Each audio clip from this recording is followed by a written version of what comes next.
My name is Susan. I am 35 years old. I live a quiet life now. My life is simple. I have a small apartment.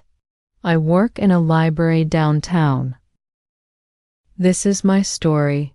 It is about my father. His name was Anthony. He was a very important man. He owned a big company. He made a lot of money. His life was not simple. His life was full of work and travel. He was always busy. He was a successful man. Everyone said this. But he was not a warm father. He was always distant. He was always polite, but he was always cold. We lived in the same house, but we lived in different worlds. I saw him only for short moments. At dinner, in the morning, he asked, "How was school?" I said, "Fine." Then the talk was finished. I remember my childhood. It was a big house. It was full of expensive things, but it felt empty. I needed a hug. I needed a simple word, but he gave me gifts.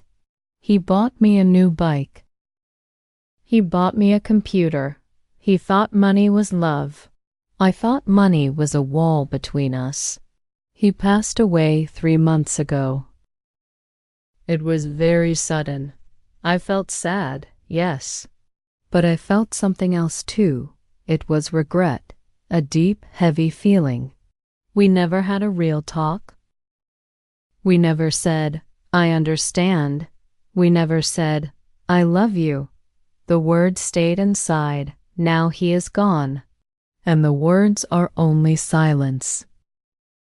The funeral was a big event. Many important people came. They spoke about his success. They spoke about his big ideas. They did not speak about the father. They did not speak about the man I never knew. I just stood there. I smiled a little. I just wanted it to be over. After the funeral, my life was strange. I went back to my simple job. I went back to my small apartment. But I had to go to his big house. I had to sort his things. It was a duty. It was a very hard duty. I walked through the quiet rooms. The house was too big. It felt like a museum. I walked into his office. It was a large room. It had dark wood everywhere. The air smelled like old paper. It smelled like distance. I saw his big desk. It was perfectly clean. He was always tidy. He was always in order. He liked control. I started checking the drawers, old contracts, company reports. Everything was work. Everything was business. I thought his heart was only for his job. I felt a little pain. The pain was old. I knew this pain well. It was the pain of not being enough. I lived a quiet life now. I had a cat. I read books. I drank tea. My apartment was small, but it was warm. I liked my life. But the emptiness from my past was still there. It was like a small hole inside my chest. I wanted to fill the hole. I did not know how. I remembered one Christmas. I was 10 years old. I wanted to play a simple board game with him. I asked him, "Please, Father, just one game." He looked at his watch. He said, "Susan, I have a very important call now. Work must come first." He said it very gently, but the words were knives. I thought, maybe he does not like to play with me. I went to my room. I played alone. I cried just a little. I did not want him to see. This memory was always with me, always quiet, always cold. always a distance between us. I really thought he did not know how to love. Then the lawyer called me. His name was Mr. Jones. He was a serious man. He wore a gray suit. He spoke with a serious voice. He said, "Susan, everything is yours now. The house, the money, everything." I felt nothing special. The money did not matter to me. I just wanted my father. Mr. Jones then said, "But there is one special box." Your father kept it in the back of his safe. He looked at me for a long moment. He said, "He told me to give it to you. Only to you." After everything is complete, we went to the safe. It was hidden behind a painting. The safe was very strong. Mr. Jones opened it. Inside, there was a small wooden box. It was a simple box. It was not fancy. It was just brown wood. The box had my name on it, Susan. I took the box in my hands. It was heavy. It was a mystery. I felt my hands shake.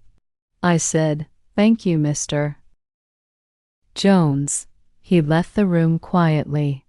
I was alone in the office, alone with the box, alone with my father's last secret. I opened the lid slowly. My heart was beating so fast. Inside, there was only one thing, a thick old envelope. It was cream-colored paper. The edges were a little yellow. It was very old. On the front, my father's handwriting. It was neat. It was very familiar. It said, "For Susan, to be read when I am gone." I put the box down. I just looked at the letter. I did not touch it. I felt fear. I felt great fear. What did it say? It could be a long list of instructions. It could be his final criticism. Maybe he was unhappy with my simple life. Maybe he wanted me to be more like him, richer, stronger, colder. I left the letter on the desk. I did not read it that day. I did not read it the next day. I felt I was not ready. I needed time to be strong. The letter was a connection to the past, but the past was full of pain. I remembered our last argument.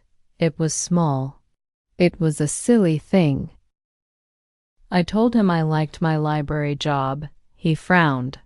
He said, "Susan, you are very smart. You can do so much more." I said, "I am happy here." He said, "Happiness does not pay the bills." I walked away. He did not understand me. I did not understand him. That was the last time we spoke. Now the paper was waiting. The waiting felt very long. 3 weeks later, I was still looking at the letter. It was a silly thing, just a piece of paper, but it held so much. It held the truth. I needed to know the truth. I sat at his desk. I took the letter. I took a deep breath. Then I broke the seal. The paper felt dry and thin. I opened it. It was a long letter, many pages. It was all handwritten, no typewriter, just his hand. The first line was a shock. It was a real shock. It said, "My dearest Susan." I read that line again and again. I thought, he never said that word to me, never. Not once. Tears came to my eyes immediately. I did not cry for 3 weeks, but I cried now, for that one word. He wrote about his own father, my grandfather. He was a tough man, a very hard man. My father wrote, "My father taught me only one thing. A man must be strong, A man must not cry. A man must not show his heart. He said he tried to be that man, a strong man, a successful man. A stone. He wrote that this was his biggest mistake. He wrote, "I built a wall around my heart. I thought this wall was protecting me." But the wall only kept you out, Susan. He was not cold. He was only scared. He was afraid to love me fully. He was afraid because he did not know how. His father never showed him. He wrote about watching me from afar. He wrote about my smile. He wrote about the books I read. He saw everything.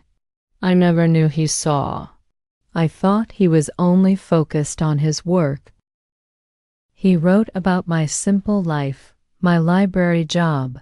He wrote, "I always wanted a life with peace, not with money.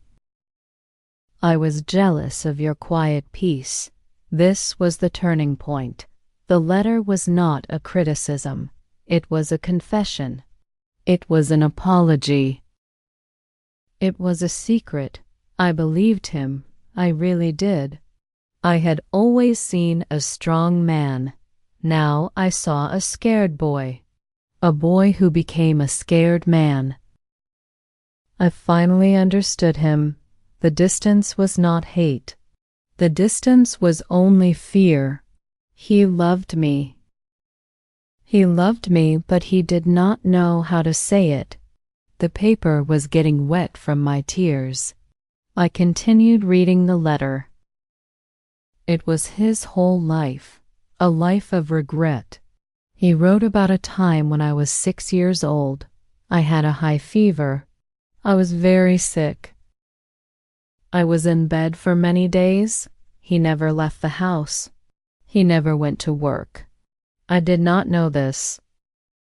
He wrote, "I slept on the floor near your bed. I did not move. I just watched you breathe." He wrote, "I prayed to God every hour. I prayed, please save my girl, take my money, take my life, but save Susan." He never told me this, never. I thought the nurse was always there, but he was there too, closer than I knew. This memory broke my heart open. The big, cold man I thought I knew was a lie.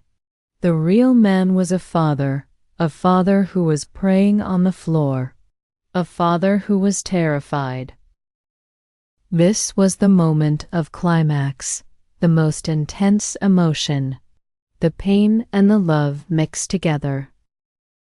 He finished the letter with a strong, clear sentence. It was the hardest thing for him to write. He wrote, "I know I was a bad father. I know I missed everything.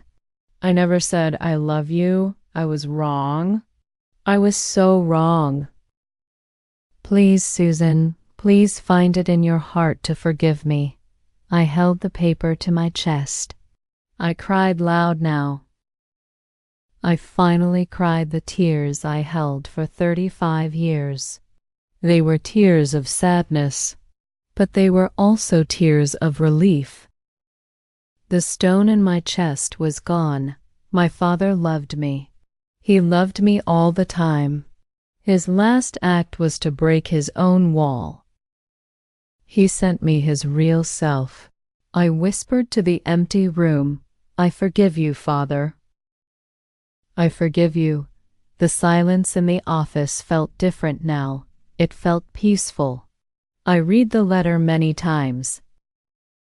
It became my most important possession, the house, the company, the money. None of it mattered, only the paper, only the words. The words gave me my father back. We finally had our real talk. We found peace in the paper. My life changed after that day. I decided to sell the big house. It was not my place. One kept a few small items.